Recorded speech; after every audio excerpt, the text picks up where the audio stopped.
Hello and welcome to the Elevenses Business Show, where we take time out to reflect on your business world, the technology, and all business success. So my name is Mauva Adams. I'm from Malion Accountancy Services Limited. My colleagues are... Hi, I'm Maureen Egbe. I am the digital confidence coach, helping you with your business, with your systems, so that you have the time to make the money and make the connections with your clients. Hi, my name is Yejide Adeoye of Logic to Create, and I specialize in WordPress security services, audits, and planning. So if you need to secure your WordPress websites, I'm the lady to come and talk to. Ladies, it's been a while. How you been doing? How's things? Good. It's good to be back. Yes. Oh my hard as usual, but yeah, it's good. Yeah. So I'm glad you're all okay and getting on with things. How are you? How are you doing? Me, yes, I'm cool. Everything's like flowing, still busy, you know, the normal, which is great. And then I'm trying to think about an intern as well coming on maybe. Oh, good. Yes, I think that's actually a good topic to discuss with apprenticeship. And you know, this Kickstart thing as well. I've been seeing more and more about that. I definitely think that should be something on our list. Okay, cool. I'm making notes of that. Thank you. Don't you think it's exciting that you can think about growth and scaling up during these times? Definitely. Oh my goodness. I'm a bit shocked actually, to be honest. I'm maybe a little bit overwhelmed too, because that's okay, a bit more work for me to do, but hey ho, you know, in the long run, it's gonna be great, isn't it? Exactly. Yeah. Exactly. And I think obviously we're moving into the last quarter of the year, so we need to start projecting for next year and getting our visions in place for these things to happen. You say the last quarter, I say the third quarter, so please, I beg. Sorry, I can't say quarter, right? Third quarter. No, that's what we got to talk about. I was saying this to you the other day. It's like, yeah, this is going to be my third quarter rather than my fourth quarter. Yeah, I'm going financial. Okay, so anyway, today, ladies, before we get carried away, you know, our topic today is working with difficult people, stroke suppliers, stroke colleagues, you know, that kind of thing. So I've got three questions, three kind of parts, basically. So I'll quickly run through them. So the first one is obviously explain an experience you've had with difficult people, colleagues, suppliers, customers, blah, blah, blah. And then how you dealt with them, basically. And lastly, and not the least, any tips and advice for anybody who's going through at this particular time. Because not everybody has a voice, or everybody has the guts to say something, you know, that kind of thing. So, Yej, can you give us an experience you've had recently, maybe, or not? Yeah, this is a funny one, because this is when I didn't know how to deal with difficult people. And I kind of was in the scenario where, you know, I was kind of at the lowest rank of the organization chart. I used to do a lot and had a lot of ideas and opinions, obviously. And also my SMT were very much not of my coloring and so on. So SMT? Yeah, senior management team. Okay, thank you. So yeah, as an employee, I found that a bit difficult, and because I have a lot of ideas and I believe certain things should be a certain way, but when people don't listen to you, you just feel a bit whatever. Anyway, so what happened is that an email came in, and we had a difficult relationship already, but what I did with it was, because I basically read the email, got all like angst about it and annoyed, and then what I was supposed to do is forward the email and say blah blah blah, what are these people talking about, they never listen to us, all this kind of stuff. And then instead of pressing forward, I pressed reply.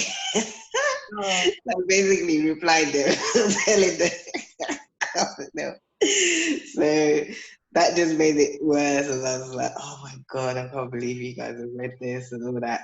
And you know, I apologize, I'm humble in it, like, but at the same time, I kind of, you know, obviously showed my feelings, and I didn't know how to handle the difficulties with these people. So yeah, so that was a major lesson learned. So now when I get emails and I feel like, oh, I have to kind of like step away from the email, have a think about it, maybe rewrite it about 3 times, and then make sure that whatever is sent across is professional.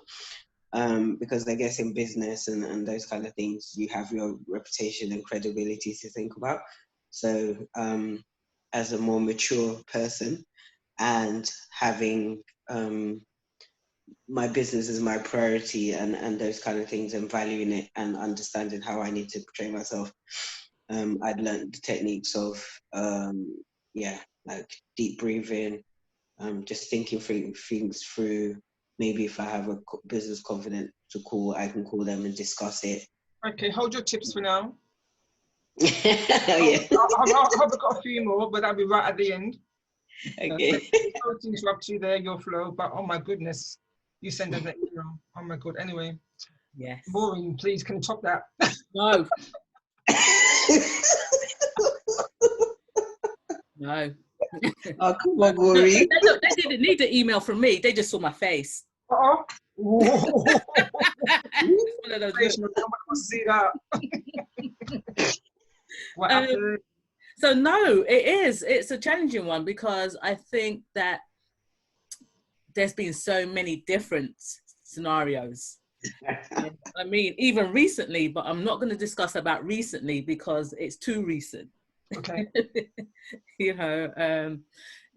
Privacy. But anyway, so actually what's quite interesting is when I went for a walk yesterday with a friend of mine, and he was telling me about a similar difficulties at work.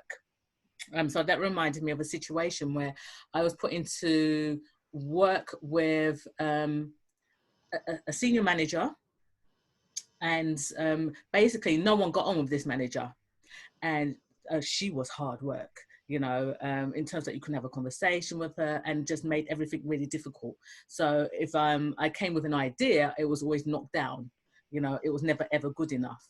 In meetings, oh gosh, and what used to really annoy me is in meetings, if I had an idea and I shared it with the group, it would be quiet, and then she would come, and then she would use my same idea, just swing it around, it's like in good English, and everybody would be like, oh, and I'm like, wow, what's going on? And the same thing as like what you pointed out, Yej, at the end of the day, I was the only Black person on the team as well. So for me, that also made a difference. Then I slowly worked out that actually this wasn't about me. This was about that other person. Okay, because at the end of the day, you start feeling inferior and thinking that something's really wrong, and I can't approach this person. And then I tried this tactic where I came in and I complimented her. So, how are you? Oh, you're doing really good. You do such great work. I think you should be applauded for everything that you do. And basically, I was just stroking her ego, and lo and behold, there it was. We became the best of buddies. It was always able to work with each other and so on. But for me, it just made it clear that sometimes it's not about you, it's about the other person, and not to take it on. Okay, cool. All right.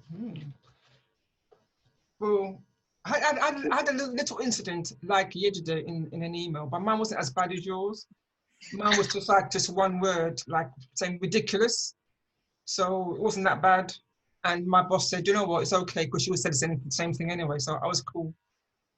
But in my profession, with me, I've been to a lot of charities and worked in a couple of largest institutions, housing associations, basically.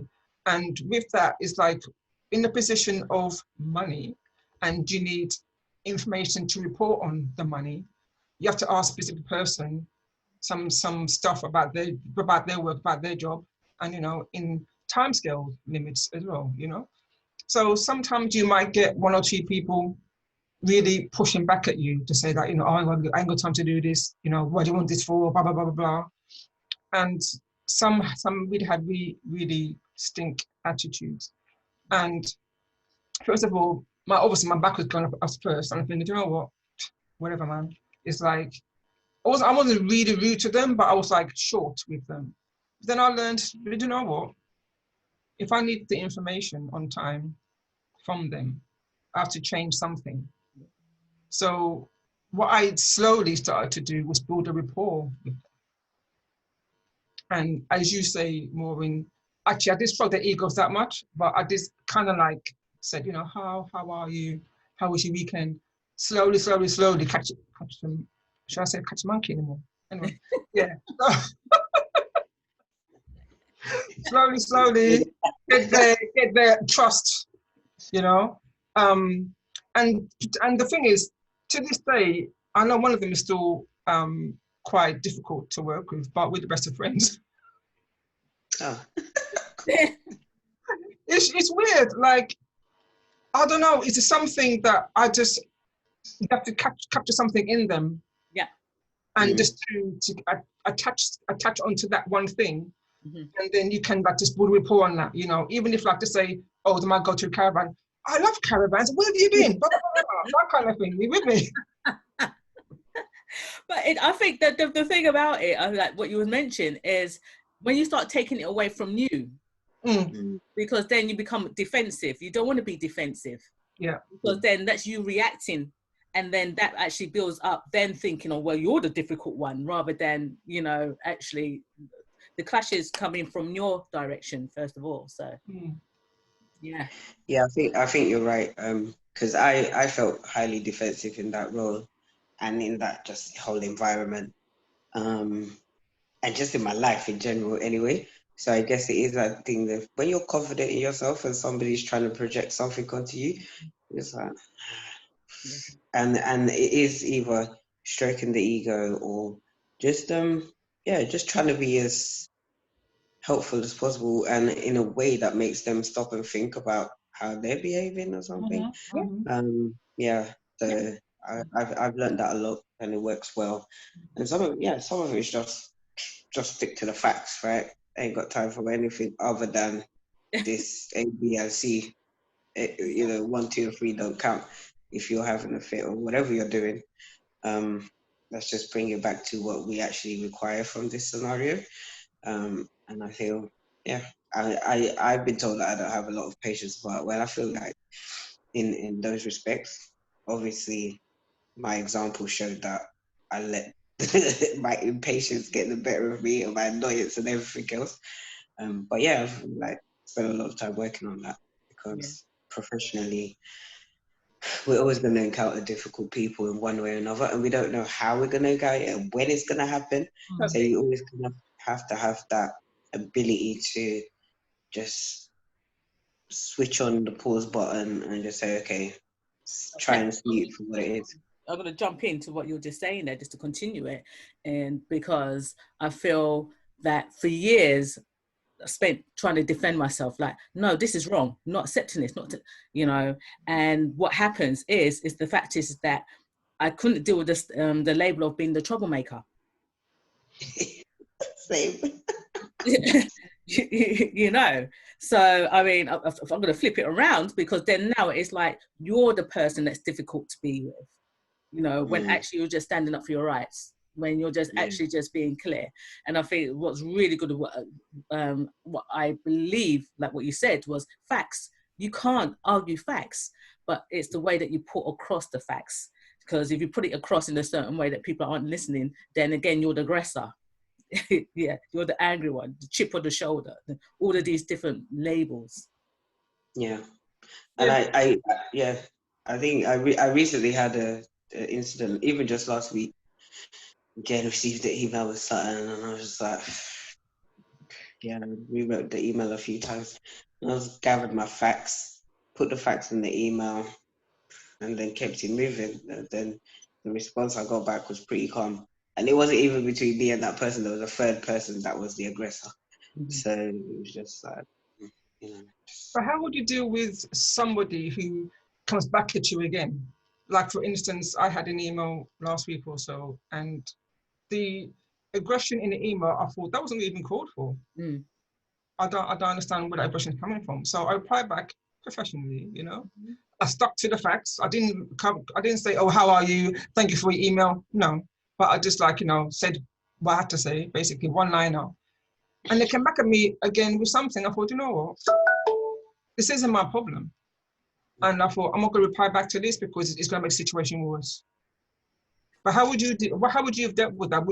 You think you would have, to be honest, I'm not sure what's worse, face-to-face emails. I think emails are very aggressive, or any written correspondence, very aggressive, but I'm not sure. I feel like people have said that emails are aggressive and, oh, you wrote it in this tone, or text or WhatsApp. Yeah. It's like, that was not my intention at all. So whatever's you're feeling in your spirit, that's how you've taken it.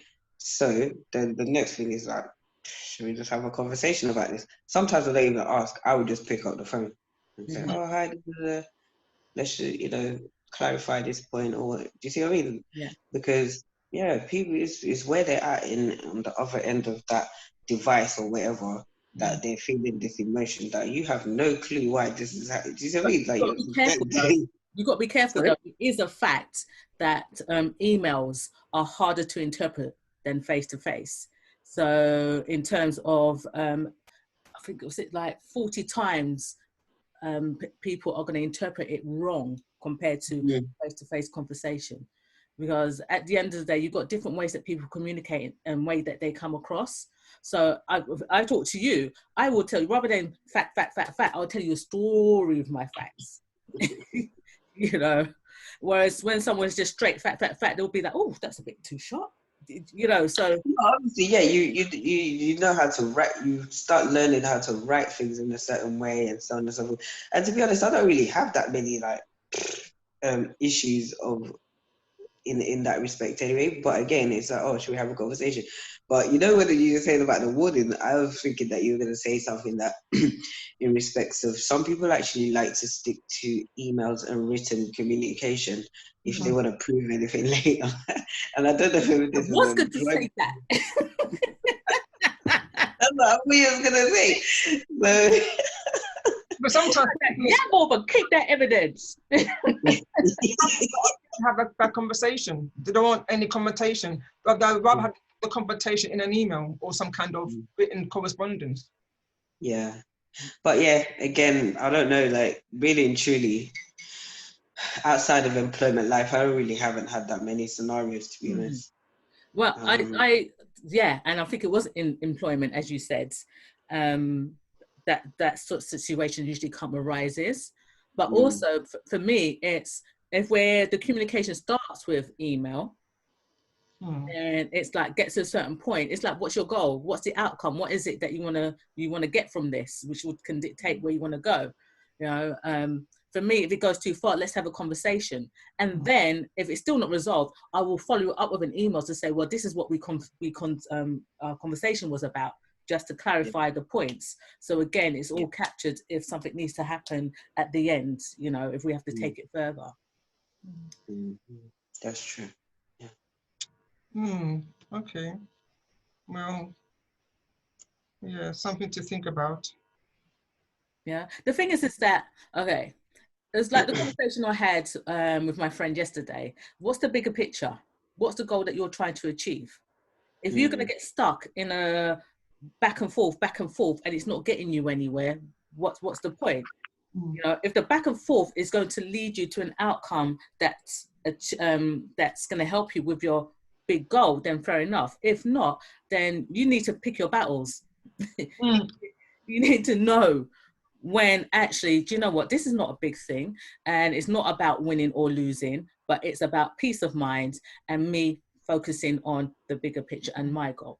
And that's why I didn't reply back to that person, because they're not a direct client of mine. They're kind of like, you know, obviously indirect. But I just thought, like, you know, this doesn't make any sense to me, so I'm just going to leave it, because I just don't get it. Yeah. And I'm not going to think about it. I've got too much work to do to think about this right now. And as long as I even apologized for something I didn't even have to apologize for, but for just like being you know, professional and you know, and nice, and you know, as I am. But you know, it still didn't pacify them. Yeah. See, now I feel a rank coming on. Easy. No. Aren't. No. No. Listen, the thing for me is, and it goes back to a point you said, in terms of like the email, sometimes about how they're feeling their emotions. It's not for you to take that on. It's not for you to take them on. Even if you pacify, and if they don't respond to the pacify, leave them.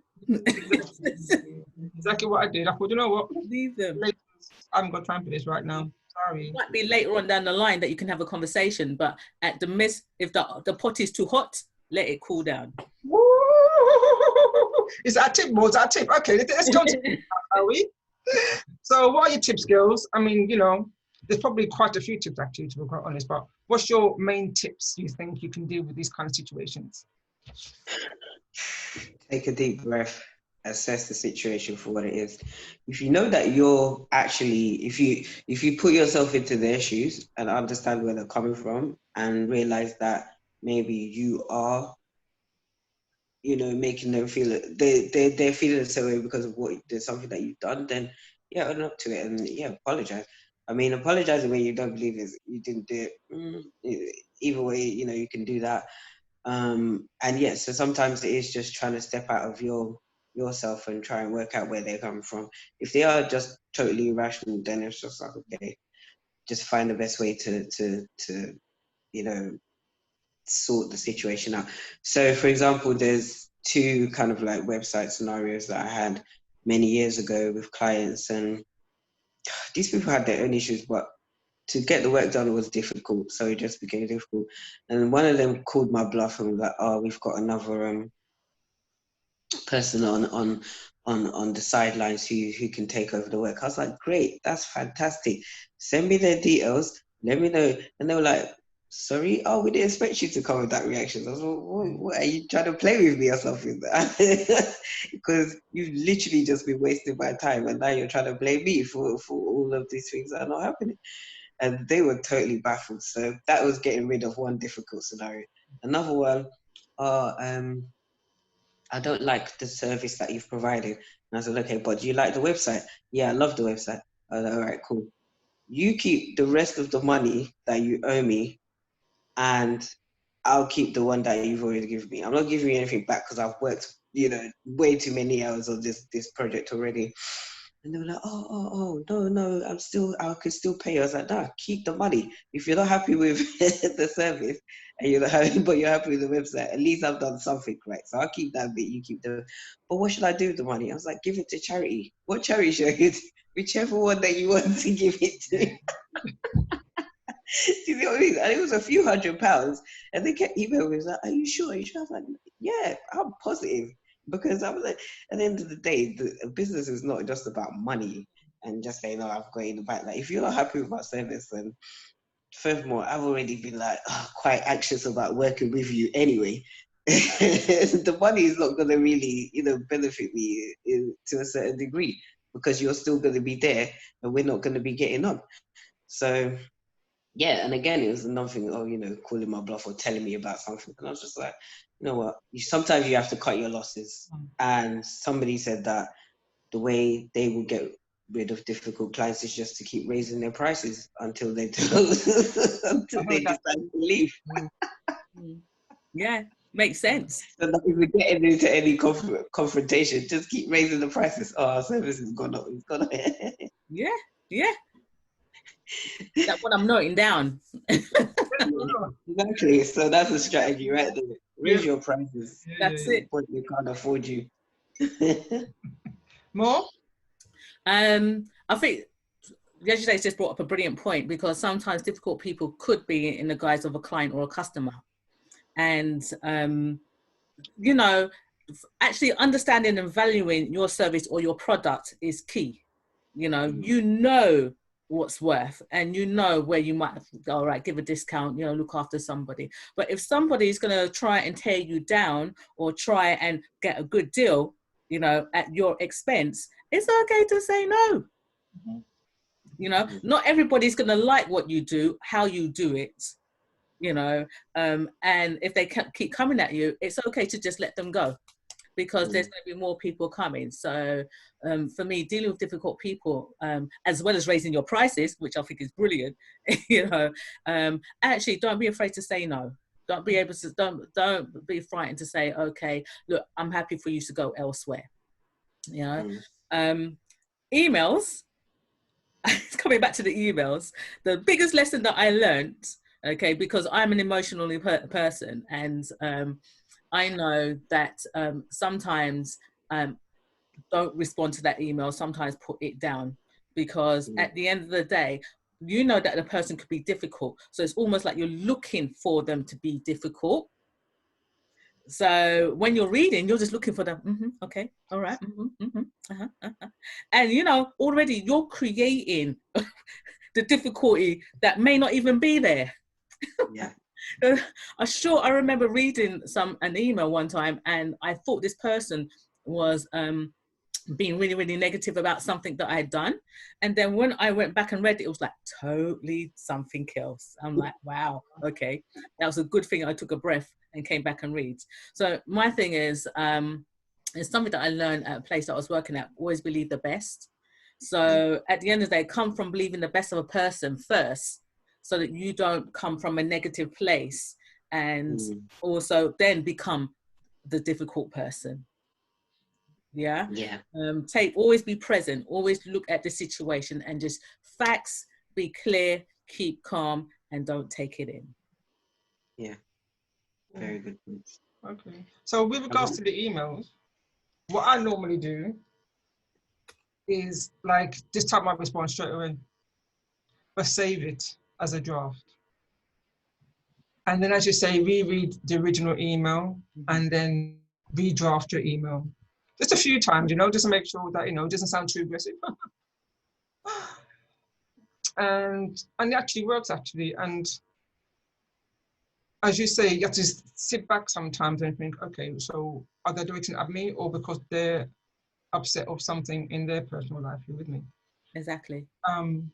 And with regards to people like you work with, as I said before, you have to like try and get something in their life that you can latch onto and grow with that, you know, and hopefully become kind of friends-ish. But you know, sorry about that. We got a bit of technical issue with Maureen's camera, as you can see there, but it's okay.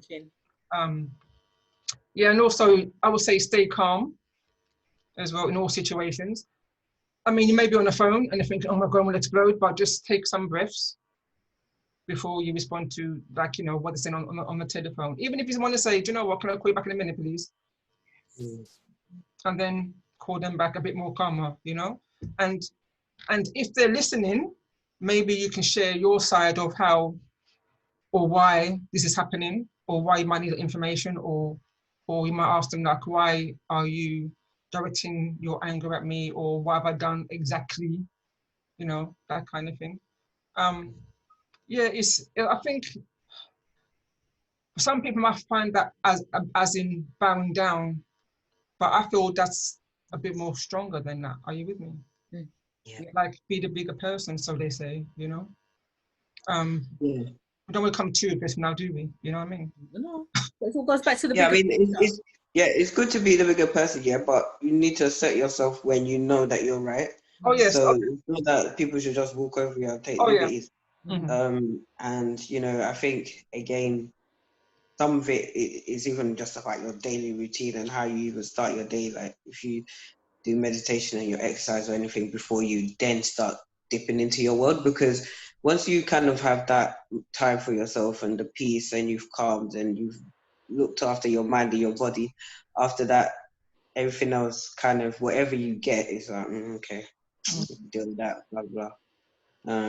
So I think, again, it's because you never know what's going to come when and from who. Some people that you're like, oh yeah, we're calm, we're great. Sometimes you might have a difficult moment with them. Yeah. And do you know what? It's okay, because we're all human and we're all individual, and some of these things happen. So the thing about it is that actually, I think, and I love what you said there, in terms of that, how you start your day, meditation, start from a grounded place, you know, change your state, don't react. There's all different things. When you know yourself, then you know how to manage how you react. And articulate yourself too, you know. That's a Definitely. yeah. And what you know, what you want, because at the end of the day, we can all be beastly and terrible as we want to be, right? But it's a choice, isn't it? Yeah. Some people just don't remember that choice when they're passionate about what they expect from you and blah blah blah, all this other stuff. Yeah. But you know your choice is to stay calm and get through that scenario. So. I mean, I always say, like everybody else says, treat others how you want to be treated, and that's how I always think at the end of the day. I always think about, how would I be in that situation, and how would I want to receive that, that kind of thing. So, yeah. Wow, without taking it to a whole nother conversation, all right, it was something that Yej brought up in terms of expectations. And it's that whole thing. I mean, we've had conversations about this in terms of that you may have an expectation of how you think somebody should act or should be. And they may have that of the same with you. But the challenges that we have is that because we don't communicate and talk to each other, half the time that person doesn't know what you expect of them. You've just got that in your head. And so when they go against that, that's going to make you angry. And that could be going on for them as well. So again, that conversation is like, let's get clear. This is what's happened. I didn't understand. Let's clear the air and understand what you expect. And this is what I expect. Yeah. And you can move forward. Correct. That's good. It's very Fantastic. Oh, girls, fun nice to see you again. Yeah, you too. This has been a great start to the new season. So guys, thanks for watching. Like us, share us, comment on us, and see you on our next Elevenses. That's it. Have a great day. Have a great day, everyone. Take care. You could only do one. I can only do one because I'm holding my phone. Oh, yes. You're doing the challenge today, aren't you? I'll be back to regular double figures next time. Okay. Bye, everybody. Have a good week. See you Bye, next time. guys. Bye.